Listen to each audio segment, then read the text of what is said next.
আসসালামু আলাইকুম। Technique easy এডুকেশনের পক্ষ থেকে আপনাদের সবাইকে স্বাগতম জানাচ্ছি। প্রিয় শিক্ষার্থীরা, চলে আসলাম নতুন আরও একটা পর্ব নিয়ে। আজকের পর্বে আমরা দিনাজপুর বোর্ড 2020 সালে আসা এই সৃজনশীল প্রশ্নটার সমাধান করব। এখানে উদ্দীপকে কিছু তথ্য দেওয়া আছে, যেমন এখানে বলা হলো f of Y equal to √8 - 3y একটি ফাংশন, এবং এস ইকুয়াল টু একটা অন্বয় দেওয়া আছে। তো অন্বয়ের যাবতীয় শর্তগুলো সব কিছু এখানে দেওয়া, যে S equal to x comma y such that x square plus y square minus 36 equal to 0 এবং y greater than or equal 0 একটি অন্বয়।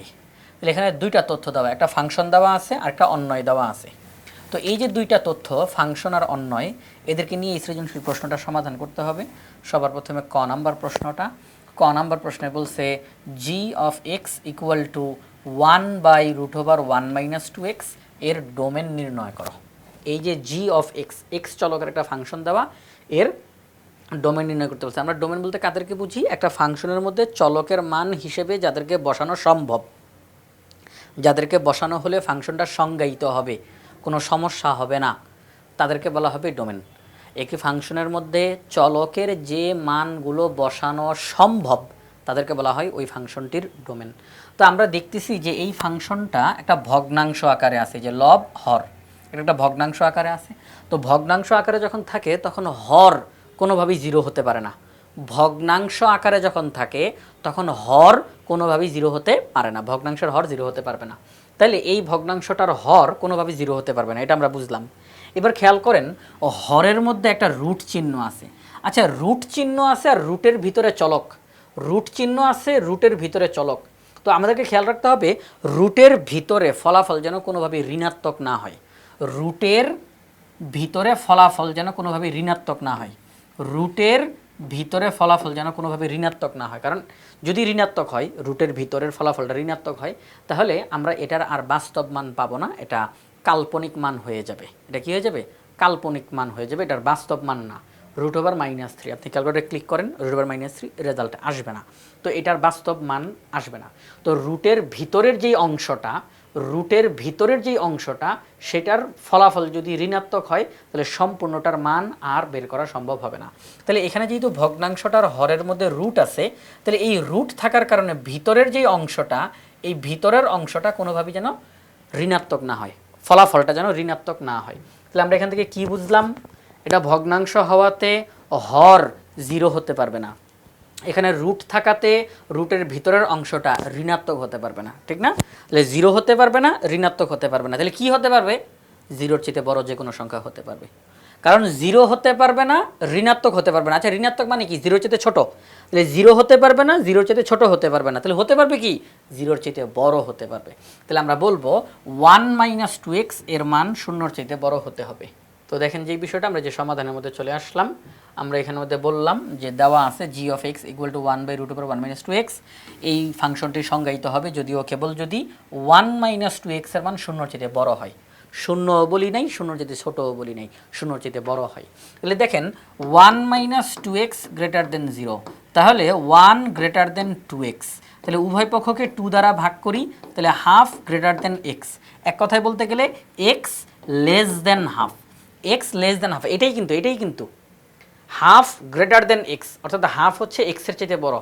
উল্টা করে বলি, এক্স হচ্ছে হাফের চেয়ে ছোট, এক্স হচ্ছে হাফের চেয়ে ছোট, তাই না? তাহলে এক্স লেস দেন হাফ। তাহলে আমরা বলতে পারি যে এই ফাংশনটার মধ্যে এক্সের মান হিসাবে হাফের চাইতে ছোট যে কোনো সংখ্যা আমি বসাইতে পারবো। আমি হাফও বসাইতে পারবো না, হাফের চাইতে বড় কাউকেও বসাইতে পারবো না, হাফের চাইতে ছোট বসাইতে হবে। যদি হাফ বসাই তাহলে কি সমস্যা হবে? আমি যদি এক্সের মান হিসাবে হাফ বসাই, তখন 2 2 কাটা, তখন থাকবে 1/√1 - 1, তখন 1/√0, তখন এই হচ্ছে ফলাফল 1/0 আসবে, যেটার কিনা বাস্তব কোনো রেজাল্ট নাই। তাহলে আমরা যদি এক্স এর মান হাফ বসাই, এই ঘটনা ঘটে, ভগ্নাংশের হর হিসাবে 0 চলে আসে। তো ভগ্নাংশের হর হিসাবে 0 হলে তো আর এই ভগ্নাংশের রেজাল্ট বের করা সম্ভব না, ঠিক আছে? এটা অসংজ্ঞায়িত হয়ে যাবে, অনির্ণয় হয়ে যাবে। তাহলে এই জন্য আমরা এক্স এর মান হাফ বসাতে পারতেছি না, হাফের বেশি বসাতে পারতেছি না। কেন? আমরা যে রেজাল্ট বললাম যে এক্স এর মান হাফের চেয়ে কম হবে, হাফ তো হইতে পারলো না কেন সেটা দেখলাম। হাফের বড় হইতে পারবে না কেন? আচ্ছা, হাফের চাইতে বড় তো আমরা বলতে পারি 1, হাফের চাইতে বড় না 1, 1 তো হাফের চাইতে বড়, আমি এক্স এর মান 1 বসাইলাম। তাহলে দেখেন কি হয় 1/√1 - 2 1/√1 তাহলে এখন দেখেন √1 এটা তো অবাস্তব সংখ্যা, এটা কাল্পনিক সংখ্যা, এটা বাস্তব না। তাহলে আর রেজাল্ট সামনে আগানো আমাদের পক্ষে সম্ভব না। তাহলে আমি যখন এক্স এর মান হাফের চেয়ে বড় কাউকে লিখবো তখনই এরকম গন্ডগোল হবে, রুটের ভিতরে ঋণাত্মক চলে আসবে, আর সামনে আগানো সম্ভব হবে না। এই জন্যই আমরা দেখতেছি যে আমাদের এই অঙ্কের মধ্যে ডোমেনটা কি হবে, এক্স এর মান হাফের চেয়ে কম হবে, হাফও হবে না, হাফের চেয়ে বড়ও হবে না, হাফের কম হবে, তাহলে সব কিছু ঠিকঠাক থাকবে। তো ক নাম্বার প্রশ্নটার সমাধান করার শেষ, পুরো ব্যাখ্যা দেওয়ার চেষ্টা করলাম প্রিয় শিক্ষার্থীরা। তাহলে এই যে জি অফ এক্স, এই ফাংশনটির ডোমেন হচ্ছে x belongs to R such that x less than half. এবার খ নাম্বার প্রশ্নটার সমাধান করব। খ নাম্বার প্রশ্নে কি বলছে, খ নাম্বার প্রশ্নে বলছে এফ ইনভার্স ফাংশনটি একক কিনা নির্ধারণ করো। উদ্দীপকের মধ্যে মূল ফাংশনটা হচ্ছে এফ অফ ওয়াই, ওয়াই চলকের একটা ফাংশন, এটা মূল ফাংশন। আর খ নাম্বার প্রশ্ন বলছে এফ ইনভার্স মানে এই ফাংশনটার বিপরীত ফাংশন, এই ফাংশনটার বিপরীত ফাংশন। এফ ইনভার্স মানে হচ্ছে এফ ইনভার্স ওয়াই, এখানে ওয়াই না তো এখানে ওয়াই, এফ ইনভার্স ওয়াই। তা আমাদেরকে তারা বলতেছে এফ ইনভার্স ওয়াই যেই ফাংশনটা হবে সেটা একক ফাংশন কিনা সেটা তোমরা নির্ধারণ করো। তো মূল ফাংশনের বিপরীত ফাংশন যেটা, সেটা কি একক কিনা এটা নির্ধারণ করতে বলছে। তাহলে আমরা তো বিপরীত ফাংশন এখনো বেরি করি নাই, তাহলে সর্বপ্রথম আমরা বিপরীত ফাংশন নির্ণয় করব। বিপরীত ফাংশন নির্ণয় করার পরে যে ফলাফলটা পাবো আমরা বলবো হ্যাঁ এই যে এটা হচ্ছে এফ ইনভার্স মানে এটা হচ্ছে বিপরীত ফাংশন। এরপরে আমরা চেক করব এই বিপরীত ফাংশনটা একক ফাংশন কিনা। একক ফাংশন নির্ধারণ করার জন্য যে লিখিতভাবে নির্ধারণ করার জন্য একদম সুন্দর একটা সিস্টেম রয়েছে, ওই একই সিস্টেমে যত অঙ্কই আমাদেরকে বলুক একক কিনা নির্ধারণ করো, ওই সিস্টেমে আমরা অঙ্কটা করে ফেলতে পারবো। তাহলে চলেন আগে আমরা এই ফাংশনটার বিপরীত ফাংশন নির্ণয় করি।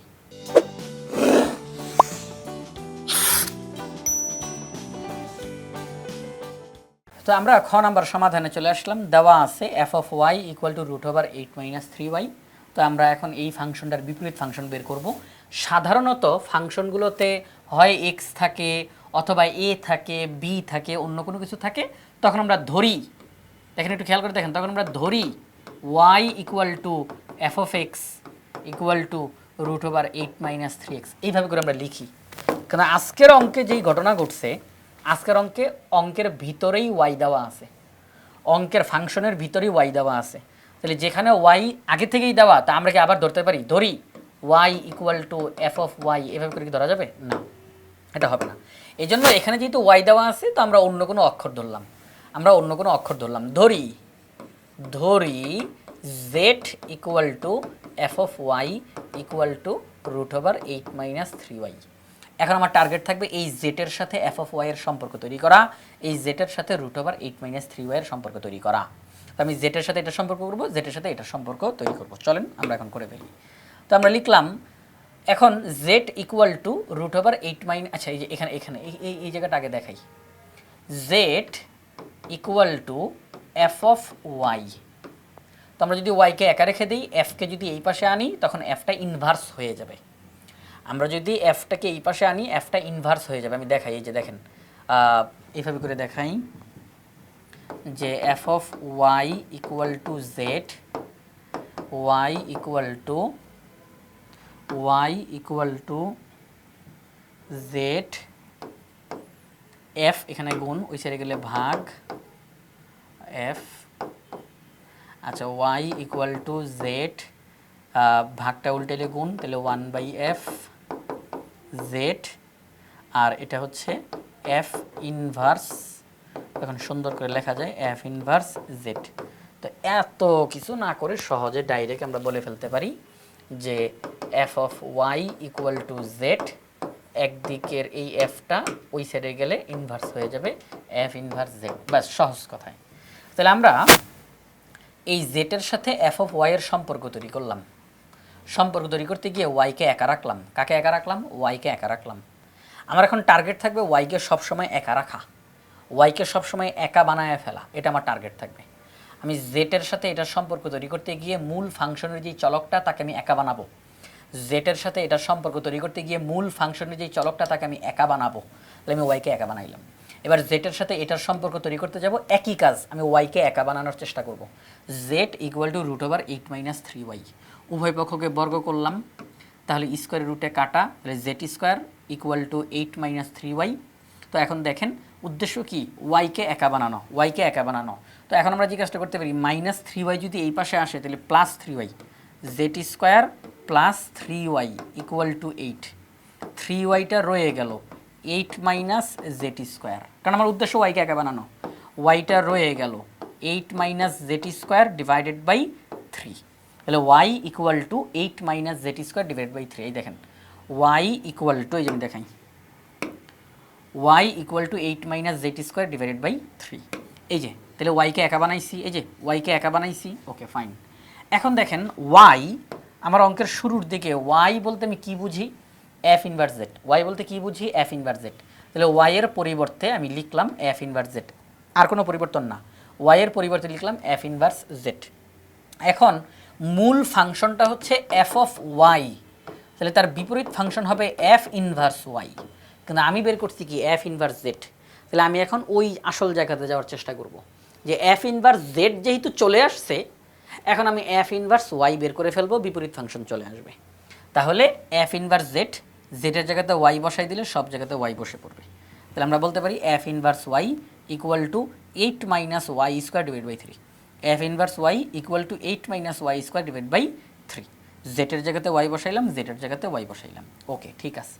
এখন দেখেন এই যে বিপরীত ফাংশনটা নির্ণয় হলো, প্রিয় শিক্ষার্থীরা সবাই একটু খেয়াল করি, এই যে বিপরীত ফাংশনটা বের হইল, এটা হচ্ছে মূল ফাংশন, এই যে এটা হচ্ছে মূল ফাংশন, আর তার বিপরীত ফাংশন এইটা 8 - ওয়াই স্কোয়ার ডিভাইডেড বাই 3, এটা বিপরীত ফাংশন। এখন কথা হচ্ছে এই বিপরীত ফাংশনটা এক এক ফাংশন নাকি এক এক ফাংশন না, সেটা আমাদেরকে এখন নির্ধারণ করতে হবে। তো একটা এই যে ফাংশন, এটা বিপরীত ফাংশন হোক আর যেই হোক ফাংশন, তো একটা ফাংশন এক এক ফাংশন নাকি না, এটা কীভাবে করে নির্ধারণ করা যায়, সেটা হচ্ছে আমরা অঙ্কের বাইরে থেকে দুইটা চলক নিয়ে আসব, অঙ্কের বাইরে থেকে দুইটা চলক নিয়ে আসব, নিয়ে এসে বলবো এই দুইটা চলক হচ্ছে এই ফাংশনটার ডোমেন, এই ফাংশনটার ডোমেন, হ্যাঁ এই ফাংশনটার ডোমেন। আমরা অঙ্কের বাইরে থেকে দুইটা চলক নিয়ে আসব, এসে বলবো যে এই দুইটা চলক হচ্ছে এই ফাংশনটার ডোমেন, মানে এটা ধরে নিচ্ছি, আমরা ধরে নিচ্ছি, অঙ্কের বাইরে থেকে আনছি না, ধরে নিচ্ছি এ আর বি হচ্ছে এই ফাংশনটার ডোমেন। তো এখন এই যে বিপরীত ফাংশনটা, এটা এক এক ফাংশন হবে যদি এবং কেবল যদি আমি বিপরীত ফাংশনটার মধ্যে এই এ বসাবো, বিপরীত ফাংশনটার মধ্যে আমি বি বসাবো, মানে এরা যেহেতু ডোমেন, তো ডোমেন মানে কি, ডোমেন মানে হচ্ছে চলকের মান হিসেবে তাদেরকে বসানো যায়। তাহলে আমি এখানে ওয়াইয়ের জায়গাতে এ বসাবো, ওয়াইয়ের জায়গাতে বি বসাবো। এই যে আমি দুইবার আলাদা করে বসাইলাম, এ একবার বসাইলাম, বি একবার বসাইলাম, এখন এই দুইটা যদি সমান হয় তাহলে এ আর বি সমান হবে, এ আর বি সমান হবে। তো এখন দেখেন যে বিষয়টা প্রিয় শিক্ষার্থীরা, আমরা কিন্তু লিখলাম যে এফ ইনভার্স ওয়াই এক এক ফাংশন হবে যদি ও কেবল যদি A belongs to dom F inverse, B belongs to dom F inverse, এর জন্য F inverse A equal to F inverse B হলে এ ইকুয়াল টু বি হয়, এ ইকুয়াল টু বি হয়। এই যে লাইনটা লিখছি এটা হচ্ছে মেইন লাইনটা, এই ফাংশনটা এক এক ফাংশন হবে যদি ও কেবল যদি f inverse a f inverse B হলে, মানে সমান হলে এ ইকুয়াল টু বি হয়। যদি আমরা দেখতে পাই যে এফ ইনভার্স এ এবং এফ ইনভার্স বি সমান এবং সেখান থেকে বের হলো এ এবং বি সমান, তখন আমি বলবো এই ফাংশনটা হচ্ছে এক এক ফাংশন। আমি আবারও বলতেছি এই ফাংশনটা এক এক ফাংশন হবে যদি ও কেবল যদি এই দুইটি ফাংশন সমান হয় এবং সেখান থেকে দেখা যায় এ আর বি সমান বের হয়েছে, তখনই এটা এক এক ফাংশন হবে। তো আমরা এখন চলেন f inverse a f inverse b মাঝখানে সমান চিহ্ন দিয়ে দেখি আসলেই এ আর বি সমান হয় কিনা, আসলেই এ এবং বি সমান হয় কিনা। তাহলে আমরা লিখলাম, ধরি f inverse A equal to F inverse b. তো ওয়াইয়ের জায়গায় এ বসিয়েছি, তাহলে ওয়াইয়ের জায়গায় এ বসাবো, ওয়াইয়ের জায়গায় বি বসিয়েছি, তাহলে ওয়াইয়ের জায়গায় বি বসাবো। এই যে 8 - A square divide by 3, 8 - B square divide by 3, মাঝখানে সমান চিহ্ন। উভয় পক্ষ থেকে 3 বাদ দিয়ে দিতে পারি, উভয় জায়গাতে এটা হর হিসাবে আছে, তাহলে 8 - A square equal to 8 - B square. উভয় জায়গা থেকে আমরা 8 বাদ দিয়ে দিতে পারি, কারণ +8 +8 দুই জায়গাতেই বাদ। Minus A square equal to minus B square, উভয় জায়গা থেকে মাইনাস বাদ দিয়ে দিতে পারি, তাহলে A square equal to B square. উভয় পক্ষ থেকে আমরা পাওয়ার 2 বাদ দিয়ে দিতে পারি, তাহলে A equal to B, A equal to B. তাহলে এই যে আমরা দেখলাম F inverse A equal to F inverse B হওয়ার কারণে এ ইকুয়াল টু বি হয়ে গেছে। তাহলে এই যে বিপরীত ফাংশন যেটা দেওয়া আছে সেটা এক এক ফাংশন। যদি এরা দুইজন সমান কিন্তু এরা দুইজন সমান হলো না, এরা দুইজন সমান কিন্তু এরা দুইজন সমান হলো না, তাহলে এটা এক এক ফাংশন হইতো না। কিন্তু যেহেতু দেখলাম এরা দুইজন সমান হওয়াতে এরা দুইজন সমান হয়ে গেছে, তাহলে এই ফাংশনটি এক এক ফাংশন হবে। যখনই আমাদেরকে সৃজনশীলে একটা ফাংশন দিয়ে বলবো এটাকে এক এক ফাংশন কিনে নির্ধারণ করো, তখনই আমরা এই সিস্টেমে অঙ্কটা করব। যেই ফাংশনটা দেওয়া থাকবে আমরা অঙ্কের বাইরে থেকে দুইটা চলক নিয়ে এসে বলবো ধরি এই দুইটি চলক হচ্ছে এই ফাংশনটার ডোমেন।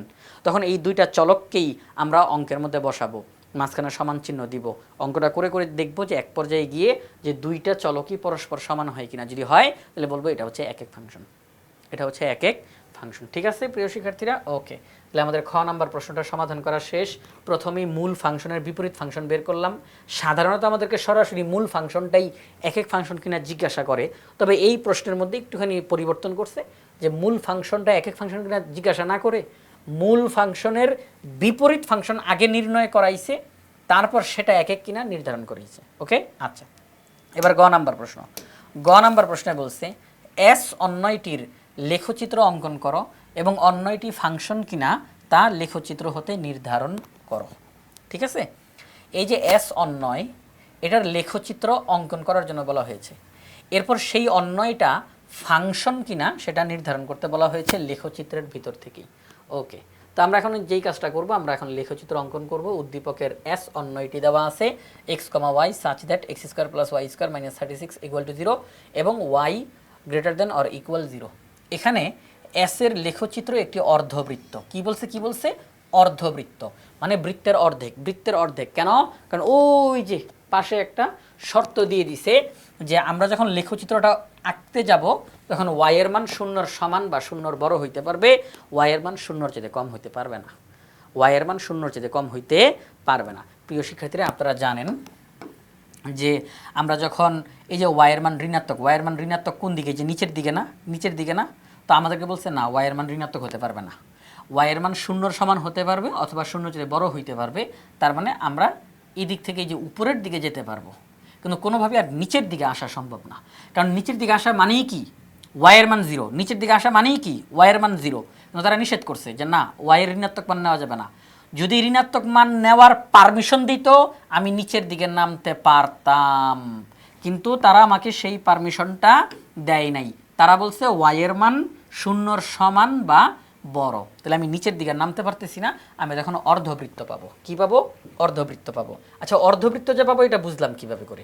সেটা হচ্ছে দেখেন x square plus y square minus 36 equal to 0। তাহলে এখানের মধ্যে x square plus y square equal to 36। আমরা 36কে লিখতে পারি 6 স্কোয়ার। যখন আমরা দেখবো এক্সের উপরে স্কোয়ার, ওয়াইয়ের উপরে স্কোয়ার, সমান চিহ্নের এই পাশে সংখ্যার উপরে স্কোয়ার, স্কোয়ার স্কোয়ার স্কোয়ার, তখন আমি বুঝবো যে এটা বৃত্তের লেখচিত্রের দিকেই অগ্রসর হচ্ছে। লেখচিত্রটা বৃত্তাকার হবে, লেখচিত্রটা বৃত্তাকার হবে। তো বৃত্তাকার লেখচিত্রের যদি আমরা মোটামুটি বলি যে আদর্শ একটা রূপ যে কেমনভাবে থাকে, সেটা হচ্ছে x minus p whole square plus y minus q whole square equal to r square, এইভাবে করে থাকে। X minus p whole square plus y minus q whole square equal to r square. এই যে x minus p equal to 0, এক্সের মান আসবে p, x y minus q equal to 0, ওয়াইয়ের মান আসবে কিউ। তাহলে এক্সের মান পি, ওয়াইয়ের মান কিউ, এই পি কমা কিউ দিয়ে আমরা একটা বিন্দু পাবো, পি কমা কিউ দিয়ে একটা বিন্দু পাবো। এটা হচ্ছে বৃত্তের কেন্দ্র, এটা হচ্ছে বৃত্তের কেন্দ্র, পি কমা কিউ, এটি হচ্ছে বৃত্তের কেন্দ্র। আর এই যে আর, এই আর হচ্ছে শুধু আর, কিন্তু স্কোয়ার বাদে শুধু আর, এটা হচ্ছে ব্যাসার্ধ, এটা হচ্ছে ব্যাসার্ধ। তাহলে বৃত্ত আঁকতে হইলে লেখচিত্রের মধ্যে, লেখচিত্রের মধ্যে বৃত্ত আঁকতে হলে তো আমার এই দুইটা জিনিসই দরকার।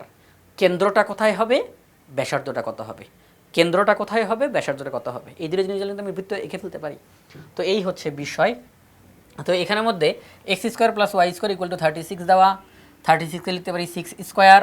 এক্স স্কোয়ারের পরিবর্তে কিন্তু লিখতে পারি x minus 0 whole square plus y minus 0 whole square equal to 6 square.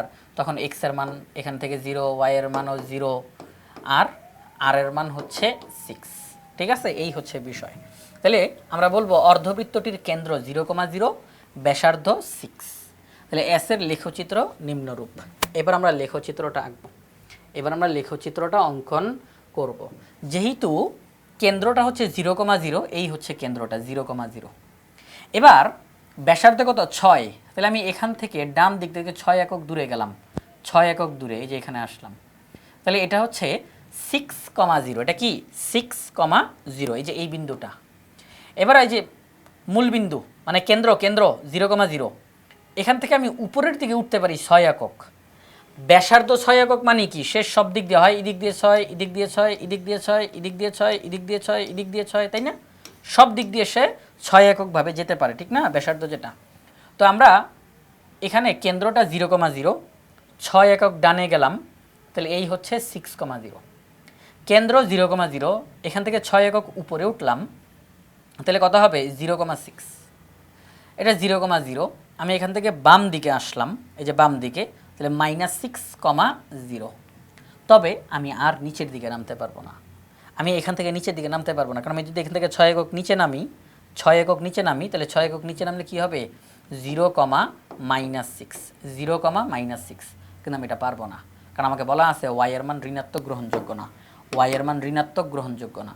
এবার আমি এই বিন্দুগুলোকে যোগ করে দিলাম, আমি একটা অর্ধবৃত্ত পেলাম। কি পেলাম? অর্ধবৃত্ত পেলাম। তো এই হচ্ছে লেখচিত্র। তো লেখচিত্র অঙ্কন করা শেষ। আমাদেরকে বলছে লেখচিত্র অঙ্কন করার পর এই লেখচিত্রটা অর্থাৎ S19টা এটা ফাংশন নাকি ফাংশন না সেটা নির্ধারণ করো। অর্ধবৃত্ত ফাংশন, একটা সম্পূর্ণ বৃত্ত সেটা ফাংশন না, কিন্তু অর্ধবৃত্ত ফাংশন। কেন? কারণ আমি যখন বৃত্ত অঙ্কন করি তখন ওয়াই অক্ষ, দেখেন সবাই একটু খেয়াল করেন, ওয়াই অক্ষটি বৃত্তটির লেখচিত্র দ্বারা একের অধিক বিন্দুতে ছেদ হয়েছে। আমি যখন একটা বৃত্ত অঙ্কন করি তখন ওয়াই অক্ষ, এই যে এটা ওয়াই অক্ষ, সেটি বৃত্তের লেখচিত্র দ্বারা একাধিক বিন্দুতে ছেদ হয়েছে। ওয়াই অক্ষের সমান্তরাল রেখাগুলো লেখচিত্র দ্বারা একাধিক বিন্দুতে ছেদ হয়েছে, একাধিক বিন্দুতে ছেদ হয়েছে। এখানেও একবার ছেদ, এখানেও একবার ছেদ, মানে বরাবর, এখানেও একবার ছেদ, এখানেও একবার ছেদ। ওয়াই অক্ষকেও একাধিক বিন্দুতে ছেদ করছে। এই যে এই যে বৃত্তটা, সম্পূর্ণ বৃত্তটা আমি বলতেছি এমনি, সম্পূর্ণ বৃত্তটা এটা তো একটা লেখচিত্র। এই লেখচিত্রটি ওয়াই অক্ষকে একাধিক বিন্দুতে ছেদ করছে, এটা ফাংশন হবে না। ওয়াই অক্ষের সমান্তরাল রেখাকে একাধিক বিন্দুতে ছেদ করছে, এটা ফাংশন হবে না। তাহলে অর্ধবৃত্ত কেন ফাংশন? কারণ অর্ধবৃত্ত যখন আমরা আঁকলাম, এখন দেখেন ওয়াই অক্ষ তাকে কিন্তু লেখচিত্রটা একটা বিন্দুতেই ছেদ করছে। ওয়াই অক্ষের সমান্তরাল রেখা তাকে কিন্তু একটা বিন্দুতেই এই লেখচিত্র ছেদ করছে। ওয়াই অক্ষের সমান্তরাল রেখা তাকে কিন্তু এই লেখচিত্রটা একটা বিন্দুতেই ছেদ করছে। তো যদি লেখচিত্র ওয়াই অক্ষকে অথবা ওয়াই অক্ষের সমান্তরাল রেখাগুলোকে একটি মাত্র বিন্দুতে ছেদ করে, তাহলে সেই লেখচিত্রটি ফাংশন। যদি লেখচিত্রটি এই যে চিত্রটা, এই চিত্রটি কিন্তু লেখচিত্র, যদি লেখচিত্রটি ওয়াই অক্ষকে কিংবা ওয়াই অক্ষের সমান্তরাল সরল রেখাগুলোকে কেবলমাত্র একটি বিন্দুতে ছেদ করে, তাহলে সেই লেখচিত্রটি হলো ফাংশন। আর যদি একাধিক বিন্দুতে ছেদ করে, ওয়াই অক্ষকে অথবা ওয়াই অক্ষের সমান্তরাল রেখাকে একাধিক বিন্দুতে ছেদ করে, তাহলে সেটি আর ফাংশন হবে না, সেটি আর ফাংশন হবে না। তাহলে সম্পূর্ণ বৃত্ত আঁকলে সেটা ফাংশন হবে না, কারণ একাধিক বিন্দুতে ছেদ করে। কিন্তু অর্ধবৃত্ত কেবলমাত্র একটা বিন্দুতে ছেদ করছে, ওয়াই অক্ষকেও একটা বিন্দুতে, ওয়াই অক্ষের সমান্তরাল রেখাকে একটা বিন্দুতে ছেদ করছে, সুতরাং এটা হচ্ছে ফাংশন। আমরা এটাই বলবো। লেখতে দেখা যায় ওয়াই অক্ষের সমান্তরাল যে কোনো রেখা লেখচিত্রটিকে একের অধিক বিন্দুতে ছেদ করে না, একটা মাত্র বিন্দুতে ছেদ করছে। অতএব S19টি হলো ফাংশন। যদি একের অধিক বিন্দুতে ছেদ করতো তাহলে এটা আর ফাংশন হতো না। তো একের অধিক বিন্দুতে ছেদ করে নাই, তাহলে এটি হচ্ছে ফাংশন। তাহলে এই হচ্ছে বিষয়। তো প্রিয় শিক্ষার্থীরা, দিনাজপুর বোর্ড 2020 সালে আসা এই সৃজনশীল প্রশ্নটা আমরা আজকের পর্বে সমাধান করলাম।